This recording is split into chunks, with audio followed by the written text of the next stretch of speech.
Hello दोस्तों, welcome back to our channel. तो जैसा कि हमने पिछले एपिसोड में देखा था, विवियान के मास्टर अचानक ही डूवी से मिलने के लिए आते हैं और इवन विवियान का वो ओल्ड मास्टर डूवी को उस डेवल हन को देखकर ये बात भी समझ गया था कि डूवी उस डीमन क्रिस से मिल चुका है। और यहीं से नेक्स्ट एपिसोड की शुरुआत होती है, जहाँ वो ओल्ड मास्टर डूवी की बॉडी को फ्रीज करके उसे एक अलग ही जगह पर लेकर आ गया था। जो देखकर डूवी गुस्से से उस ओल्ड मास्टर से कहता है कि तुम मुझे यहाँ क्यों लेकर आए हो? इवन मैंने तो तुम्हारी उस डिसेबल विवियान का डीमन आइलैंड के ऊपर बहुत ज्यादा ख्याल रखा था और उसी के साथ तुम विवियान की दी हुई सारी चीजें भी मुझसे वापस ले चुके हो। उसके अलावा अब तुम मुझसे क्या चाहते हो जो तुम मुझे यहाँ लेकर आए हो? डूवी की ये सारी बातें सुनकर वो ओल्ड मास्टर उससे कहता है कि तुम्हारे तो काफी सारे सवाल है, पर अभी मैं तुम्हारे किसी सवाल का जवाब नहीं दे सकता। जिसपे डूवी उसे भड़काते हुए कहता है, क्या इस दुनिया में सभी मैजिशियंस तुम्हारी तरह ही हैं, जिनका जब दिल चाहा किसी को भी किडनैप कर लिया? पर शायद तुम ये बात भूल रहे हो कि मैं एक प्रिंस हूँ और अगर तुमने जल्दी से मुझे वापस अपनी सिटी नहीं भेजा तो फिर मैजिक यूनियन और रॉयल फैमिली के बीच एक जंग छिड़ जाएगी, जिसके जिम्मेदार सिर्फ तुम होगे। इसलिए तुम्हारे लिए बेहतर यही है कि तुम मुझे यहाँ से चुपचाप वापस भेज दो। डूवी की ये सारी बातें सुनकर वो ओल्ड मास्टर उससे कहता है, बच्चे तुम तो कुछ ज्यादा ही बोलते हो।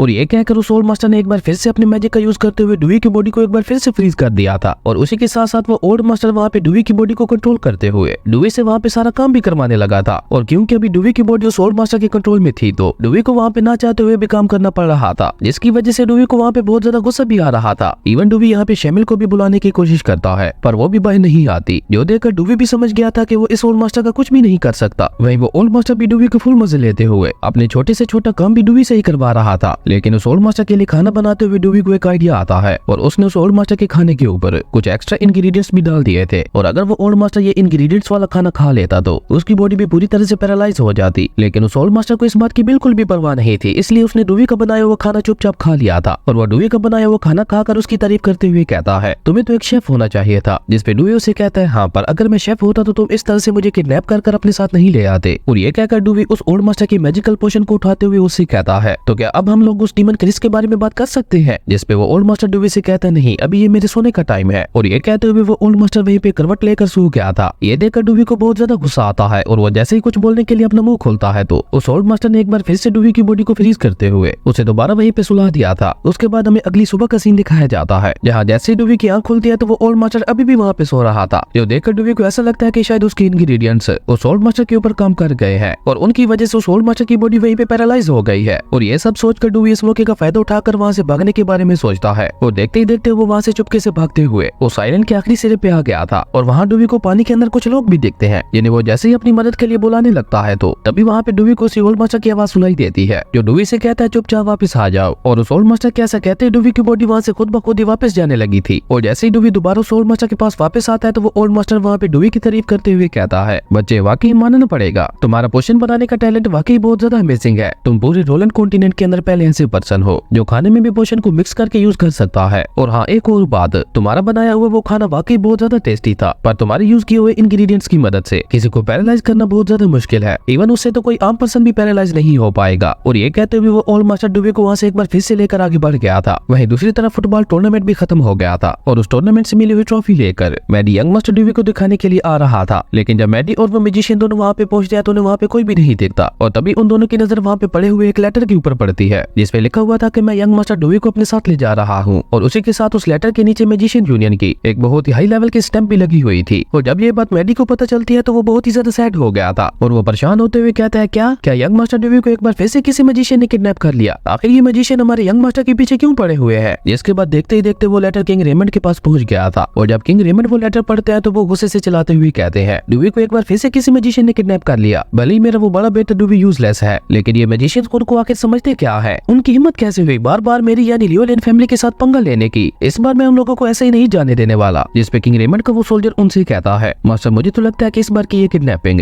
मास्टर डूवी के भले के लिए ही की गई है। आप इस लेटर के ऊपर बने हुए मार्क को गौर से देखें, ये किसी नॉर्मल मैजिशियन का बनाया हुआ मार्क नहीं है। और किंग रेमंड भी उस मार्क को देखकर थोड़ा चौंकते हुए कहते हैं, ये मैजिशियन डूवी को तो क्या, अगर मेरे छोटे बेटे को भी ले जाता तो मैं फिर भी इसे कुछ भी नहीं कह पाता। अगले सीन में हम डूवी और उसी ओल्ड मास्टर को देखते हैं, जो दोनों घोड़ों पर सवार होकर काफी तेजी से आगे बढ़ रहे थे। और उन दोनों को इस तरह से सफर करते हुए काफी ज्यादा टाइम भी गुजर गया था, लेकिन वो दोनों अभी भी नहीं रुक रहे थे। और वो दोनों अभी भी एक कॉन्टिनेंट से दूसरे कॉन्टिनेंट की तरफ बढ़े जा रहे थे। और इसी तरह से आगे बढ़ते हुए वो लोग एक आइस कॉन्टिनेंट के अंदर आ गए थे, जहाँ पे इतनी ज्यादा ठंड थी कि वहाँ पे डूवी के लिए राइडिंग कर पाना भी मुश्किल होता जा रहा था। और तभी देखते ही देखते वहाँ पे एक डाल के गिरने की वजह से डूवी का घोड़ा आउट ऑफ कंट्रोल हो गया था। और क्योंकि डूवी को भी यहाँ पे बहुत ज्यादा ठंड लग रही थी, इसलिए वो भी वहीं पे गिर गया था। जो देखकर वो ओल्ड मास्टर दोबारा डूवी के पास आते हुए उससे कहता है, मुझे तो लगा था लियोलेन फैमिली का यंग मास्टर मार्शल आर्ट्स में एक्सपर्ट एक्सपर्ट होगा, लेकिन तुम में तो ऐसी कोई भी खास बात नहीं है। उस ओल्ड मास्टर की ये बात सुनकर डूवी को भी थोड़ा गुस्सा आता है और वो यहाँ पे अपना पूरा दम लगाते हुए खड़ा हो गया था, लेकिन वो उस ओल्ड मास्टर को कोई भी जवाब नहीं देता और वो चुपचाप वहाँ से अपने घोड़े की तरफ बढ़ गया था। और डूवी को वहाँ से जाते हुए देखकर वो ओल्ड मास्टर उसे कहता है, बच्चे मैं तुम्हें ये टेक्निक सिर्फ एक ही बार सिखाऊंगा, इसे गौर से देखना और याद रखना। और ये कहकर वो ओल्ड मास्टर दोबारा डूवी की बॉडी को कंट्रोल करते हुए उसे खास किस्म की टेक्निक सिखाने लगा था ताकि उसे यहाँ पे ज्यादा ठंड ना लगे। लेकिन जैसे जैसे डूवी की बॉडी यहाँ पे स्ट्रेच हो रही थी तो उसे बहुत ही ज्यादा पेन हो रहा था, जिसकी वजह से वो यहाँ पे उस ओल्ड मास्टर को बुरा भला कही जा रहा था। लेकिन उस ओल्ड मास्टर ने डूवी की बातों पे ज्यादा ध्यान न देते हुए उसे एक ही बार में वो टेक्निक सिखा दी थी। और यहाँ पे उस टेक्निक को सीखने की वजह से डूवी की तो हालत ही पतली हो गई थी और वो दोबारा यहाँ पे उस ओल्ड मास्टर को बुरा भला कहने लगा था, जिसपे वो ओल्ड मास्टर उसकी सारी बातों को इग्नोर करते हुए उससे पूछता है, अब अगर तुम्हें ठंड लगना बंद हो गई हो तो क्या हम लोग आगे बढ़ सकते हैं। उस ओल्ड मास्टर की ये बात सुनकर डूवी को भी एहसास होता है कि अब उसे यहाँ पे बिल्कुल भी ठंड नहीं लग रही और ये सब उसी टेक्निक का कमाल था जो अभी अभी उस ओल्ड मास्टर ने डूवी को सिखाई थी, क्योंकि उस टेक्निक को प्रैक्टिस करने की वजह से डूवी की बॉडी के अंदर उसकी ब्लड सर्कुलेशन थोड़ी बढ़ गई थी, इसलिए अब उसे यहाँ पे ठंड लगना भी बंद हो गई थी, जो देखकर डूवी खुद भी यहाँ पे थोड़ा चूक गया था। लेकिन वो उस ओल्ड मास्टर से कहता है कि यहाँ पे ये मत सोचना कि मैं तुम्हारे यहाँ पे शुक्रिया अदा करूंगा, क्योंकि यहाँ पे जो कुछ भी हो रहा है वो सब तुम्हारी वजह से ही हो रहा है। जिसपे वो ओल्ड मास्टर वहाँ से आगे बढ़ते हुए डूवी से कहता है कि मुझे तुम्हारे थैंक यू की कोई जरूरत नहीं है और यहाँ पे जो कुछ भी हो रहा है वो सब तुम दोनों की किस्मत में है। और ये कहकर वो ओल्ड मास्टर डूवी को वही रुकने का कहकर खुद एक तरफ बढ़ गया था, जिसके बाद डूवी भी वही रुककर उसी ओल्ड मैन की सिखाई हुई टेक्निक की प्रैक्टिस करने लगा था। और तभी देखते ही देखते वो ओल्ड मास्टर वहाँ पे अपनी न्यू सवारी का इंतजाम करके आ गया था और उसी के साथ उसने वहाँ आते हुए डूवी को पहनने के लिए एक गर्म सी जैकेट भी दे दी थी। और डूवी उस जैकेट को पहनते हुए उस ओल्ड मास्टर से पूछता है कि तुम्हें देखकर मैं इतना तो समझ गया हूँ कि तुम एक बहुत ही ज्यादा पावरफुल मैजिशियन हो, और तुम इतने ज्यादा पावरफुल मैजिशियन हो उसके बावजूद भी तुम हम दोनों को उड़ाकर अपनी डेस्टिनेशन पे क्यों नहीं ले जाते। जिसपे वो ओल्ड मास्टर डूवी से कहता है कि जहाँ हम लोग जा रहे हैं वो जगह बहुत ही ज्यादा स्पेशल है और इतनी दूर तक उड़ के जाने में मेरी काफी ज्यादा मैजिक पावर कंज्यूम हो जाएगी, पर मैं वहाँ पहुंचने तक अपनी मैजिक पावर को खर्च नहीं करना चाहता, इसलिए हम दोनों उड़कर नहीं बल्कि इस तरह से जा रहे हैं। उस ओल्ड मास्टर की ये सारी बातें सुनकर डूवी बुरा समूह बनाते हुए उससे कहता है कि तुम सीधा सीधा ये क्यों नहीं कह देते कि मैं तुम्हें बताना नहीं चाहता। और ये कहते हुए डूवी भी उसी ओल्ड मास्टर के पास जाकर बैठ गया था, जिसके बाद वो दोनों वहाँ से एक बार फिर से काफी तेजी से आगे बढ़ने लगे थे। और देखते ही देखते वो दोनों इसी तरह से आगे बढ़ते हुए फ्रोजन फॉरेस्ट वाले आउटर एरिया में आ गए थे, जहाँ पे कुछ गार्ड्स उस फ्रोजन फॉरेस्ट के आउटर एरिया को प्रोटेक्ट कर रहे थे। और यहाँ पे किसी को भी उस फ्रोजन फॉरेस्ट के अंदर जाने के लिए उन गार्ड्स की परमिशन लेनी पड़ती थी। वहीं जब डूवी और वो ओल्ड मास्टर दोनों वहाँ पे पहुंचते हैं तो डूवी उस फ्रोजन फॉरेस्ट को देखते हुए कहता है, क्या ये वही लेजेंडरी फ्रोजन फॉरेस्ट है जिसके बारे में कहा जाता है कि जो कोई भी इस फ्रोजन फॉरेस्ट के अंदर जाता है तो वो वहाँ से कभी भी लौट कर वापस नहीं आता। लेकिन वो ओल्ड मास्टर डूवी की इस बात पे से कोई भी जवाब नहीं देता और उसके बाद वो दोनों भी उन्हीं गार्ड से फ्रोजन फॉरेस्ट के अंदर जाने की परमिशन लेने के लिए चले गए थे। और जब वो ओल्ड मास्टर उन गार्ड्स के लीडर को अपना परमिशन लेटर दिखाता है तो उस परमिशन लेटर के ऊपर लगी हुई स्टैम्प को देखकर वो लीडर भी बहुत ज्यादा चौंक गया था, क्योंकि एक तो ये परमिशन लेटर 100 सालों के लिए जारी किया गया था और उसी के साथ साथ ये लेटर उसके ग्रैंडफादर की तरफ से जारी किया गया था, और इसलिए उस लीडर ने उन दोनों को उसी वक्त फ्रोजन फॉरेस्ट के अंदर जाने की इजाजत दे दी थी। और इवन वो सभी वहाँ पे उस परमिशन लेटर की वजह से उस ओल्ड मास्टर को वहाँ पे ग्रीट भी करने लगे थे, क्योंकि उस परमिशन लेटर के ऊपर लगी उस स्टैम्प्स को देखकर वो लोग समझ गए थे कि ये पर्सन कोई आम मैजिशियन नहीं है। जिसके बाद वो ओल्ड मास्टर डूवी को लेकर उसी फ्रोजन फॉरेस्ट की तरफ बढ़ गया था और वहाँ से आगे बढ़ते हुए डूवी उस ओल्ड मास्टर से पूछता है कि क्या वो परमिशन लेटर रियल था जो आपने उस लीडर को दिखाया था। जिसपे वो ओल्ड मास्टर कहता है, हाँ बिल्कुल वो रियल था, लेकिन हाँ आज उस परमिशन लेटर के खत्म होने का आखिरी दिन था। वही वो लीडर भी उस ओल्ड मास्टर को वहाँ से जाते हुए देखकर कहता है कि इस मैजिशियन के पास 100 साल पुराना परमिशन लेटर है, जिसका मतलब है कि ये कोई नॉर्मल मैजिशियन नहीं है। हो ना हो इस मैजिशियन की आइडेंटिटी बहुत ही ज्यादा खास होगी। उसके बाद वो ओल्ड मास्टर उसी फ्रोजन फॉरेस्ट के अंदर एक अच्छी सी जगह देखकर वो रात वहीं पे गुजारने के बारे में सोचता है। और उसी के साथ साथ उसने डूवी को वहाँ पे भी काम पे लगा दिया था और डूवी को वहाँ पे अपने काम पे लगाकर उस ओल्ड मास्टर ने अपने खास पोशन का यूज करते हुए वहाँ पे अपने चारों तरफ एक प्रोटेक्टिव शील्ड लगा दी थी, जो देखकर डूवी दोबारा उस ओल्ड मास्टर के पास आते हुए उससे पूछता है कि मैं अपने सवालों का जवाब जानने के लिए बहुत ज्यादा क्यूरियस हूँ, तो क्या आप मुझे बता सकते हैं कि ये सब यहाँ पे क्या चल रहा है और आप मुझे यहाँ इस जंगल में इतनी दूर क्यों ले आए और हम लोग यहाँ से आगे कहाँ जाने वाले हैं और वो स्पेशल जगह कौन सी है जहाँ पे आप मुझे ले जा रहे हैं। लेकिन वो ओल्ड मास्टर अभी भी वहाँ पे डूवी की किसी भी बात का कोई भी जवाब नहीं देता और वो ओल्ड मास्टर वहाँ पे डूवी को सुधान करते हुए कहता है कि गलती से भी रात को इस प्रोटेक्टिव फील्ड के बाहर मत चले जाना, कहीं ऐसा ना हो कि रात को तुम किसी मोस्टर का खाना बन जाओ। उस ओल्ड मास्टर की ये बात सुनकर डूवी उससे कहता है, क्या तुम्हारे जैसे एक पावरफुल मैजिशियन को भी मोस्टर से डर लगता है। जिस पे वो ओल्ड मास्टर डूवी से कहता है कि मैं कोई फालतू की मुसीबत अपने साथ नहीं लेना चाहता और जब तक मैं अपनी फाइनल डेस्टिनेशन पे नहीं पहुंच जाता तो तब तक मैं अपनी मैजिक पावर ऐसे फालतू कामों में खर्च नहीं करना चाहता। और ये कहकर उसने डूवी को अपनी रूटीन फॉलो करते हुए सोने का बोल दिया था। उसके बाद हमें वहाँ पे आधी रात का सीन दिखाया जाता है, जहाँ पे डूवी नींद में चलता हुआ अनजाने में ही उस प्रोटेक्टिव शील्ड से बाहर आ गया था। और जैसे ही वो वहाँ से बाहर आता है तो तभी अचानक एक तीर डूवी के साथ वाले पेड़ के ऊपर आके लगता है, जो देखकर डूवी भी दोबारा होश में आ गया था और वो खुद को उस प्रोटेक्टिव शील्ड के बाहर देखकर चौंकते हुए कहता है, मैं यहाँ कैसे आ गया। और अभी डूवी ये सब सोच ही रहा था कि तभी सामने से आ रहा है एक पर्सन चलाते हुए उससे कहता है, दोस्त जल्दी से भागो यहाँ यहाँ से, मेरे पीछे एक बहुत बड़ा मोस्टर पड़ा हुआ है। लेकिन उस पर्सन की हालत वहाँ पे इतनी ज्यादा खराब हो चुकी थी कि वो वहाँ से भागते भागते वहीं पे गिर गया था। ये देखकर डूवी आगे बढ़कर उसको सहारा देकर उसे अपने साथ लेकर वहाँ से भागने लगता है और इस समय वो मोस्टर भी उन दोनों के काफी करीब आ चुका था, जो कि देखने से ही बहुत ज्यादा खतरनाक और बड़ा लग रहा था। और उस मोस्टर को अपने इतने करीब देखकर वो पर्सन डूवी से कहता है, दोस्तों मुझे अकेले छोड़कर भाग जाओ यहाँ से, मेरे पास इस मोस्टर के साथ फाइट करने के अलावा और कोई रास्ता नहीं है। और ये कहकर वो खुद डूवी को धक्का देकर उस मोस्टर के साथ फाइट करने के लिए आगे बढ़ गया था। और इतनी खतरनाक सिचुएशन में भी जब वो ओल्ड मास्टर डूवी की मदद करने के लिए नहीं आता तो डूवी खुद से ही कहता है कि आखिर ये ओल्ड मास्टर यहाँ पे मेरी मदद करने के लिए क्यों नहीं आ रहा, क्या ये मुझे यहाँ पे ऐसे ही मरने देगा। वहीं दूसरी तरफ वो पर्सन अब अपनी सूट लेकर खुद उस मोस्टर के ऊपर अटैक करने के लिए आगे बढ़ गया था, जो देखकर डूवी वहाँ पे उस ओल्ड मास्टर को आवाज देते हुए कहता है, ओल्ड मास्टर जल्दी से यहाँ आकर मेरी मदद करो। जिसपे वहाँ पे उस ओल्ड मास्टर की आवाज गूंजती है, जो डूवी से कह रहा था कि मैंने तुम्हें पहले ही कहा था कि मैं यहाँ पे कोई फालतू की मुसीबत अपने सर नहीं लेना चाहता, इसलिए तुम भी चुपचाप वापस आकर यहाँ पे सो जाओ। लेकिन डूवी एक नोबल मैन था, वो किसी को भी ऐसे ही अपनी आंखों के सामने मरते हुए कैसे देख सकता था। वहीं दूसरी तरफ उस पर्सन ने भी अब आगे बढ़ते हुए उस मोस्टर के ऊपर अपनी सोर्ड से अटैक कर दिया था। लेकिन वो पर्सन उस मोस्टर के ऊपर अटैक कर पाता उससे पहले ही उस मोस्टर ने उस पर्सन के ऊपर अपने पंजे से अटैक करते हुए उसे वहाँ पे बहुत ही बुरी तरह से घायल कर दिया था। और उसी के साथ उसने उसे अपने पंजे में जकड़ भी लिया था। और ये सब देखकर वो पर्सन भी समझ गया था कि आज उसका यहाँ पे मरना तय है, इसलिए वो वहाँ पे डूवी से माफी मांगते हुए कहता है, दोस्त प्लीज मुझे माफ कर देना, आज तुम भी यहाँ पे मेरी वजह से मुसीबत में पड़ गए। उस पर्सन की ये बात सुनकर डूवी खुद से ही कहता है कि तुम इस हालत में भी दूसरों के बारे में सोच रहे हो, तुम वाकई एक रियल मैन हो और आज चाहे यहाँ पे कुछ भी हो जाए मैं तुम्हें कुछ भी नहीं होने दूंगा। और ये कहते हुए डूवी को यहाँ पे इतना ज्यादा गुस्सा आता है कि डूवी को उस डीमन से मिली हुई पावर्स भी एक्टिवेट हो गई थी और उसने यहाँ पे अपनी पावर का यूज करते हुए एक विंड ब्लेड टेक्निक का यूज करके उस मोस्टर का पूरा पंजा ही काट दिया था, जिसकी वजह से वो पर्सन भी यहाँ पे आजाद हो गया था। और उसी के साथ उस मोस्टर को भी यहाँ पे बहुत ज्यादा पेन हो रहा था और अब उसका पूरा ध्यान डूवी की तरफ आ गया था। लेकिन डूवी भी यहाँ पे उसका मुकाबला करने के लिए पूरी तरह से तैयार था, इसलिए उसने दोबारा अपनी पावर का यूज करते हुए काफी तेजी से आगे बढ़कर अपनी फायर से चारों तरफ से उस मोस्टर के ऊपर अटैक कर दिया था, जिसकी वजह से उस मोस्टर का ध्यान पूरी तरह से डूवी की उसी फायर की तरफ चला गया था। और इस मौके का फायदा उठाकर डूवी ने उसी पर्सन की सोर्ड को उठाते हुए जाकर सीधे उस मोस्टर के फोरहेड के ऊपर अटैक कर दिया था, जिसकी वजह से वो मोस्टर यहाँ पे दर्द के मारे चिल्लाने लगा था। लेकिन डूवी यहाँ पे भी नहीं रुकता और उसने यहाँ पे अपने फायर एलिमेंट की पावर को इकट्ठा करते हुए उस मोस्टर के ऊपर अपनी फायर से एक बहुत ही ज्यादा पावरफुल अटैक कर दिया था। और डूवी का ये अटैक इतना ज्यादा पावरफुल था कि वो मोस्टर भी वहीं पे मारा गया था। लेकिन यहाँ पे अपनी इतनी ज्यादा पावर यूज करने की वजह से अब डूवी भी यहाँ पे थोड़ा कमजोर फील कर रहा था। वहीं दूसरी तरफ उस पर्सन को तो अपनी आंखों पे यकीन ही नहीं हो रहा था कि कितने छोटे से बच्चे ने अकेले ही इतने बड़े मोस्टर को हरा दिया। और इसी के साथ हमारा ये अमेजिंग एपिसोड यहीं पे खत्म हो गया था। दोस्तों अगर आपको ये वीडियो अच्छी लगी तो लाइक कर दें और अगर चैनल पे नए आए हो तो सब्सक्राइब करते जाना। तो मिलते हैं एक न्यू वीडियो में, तब तक के लिए बाय।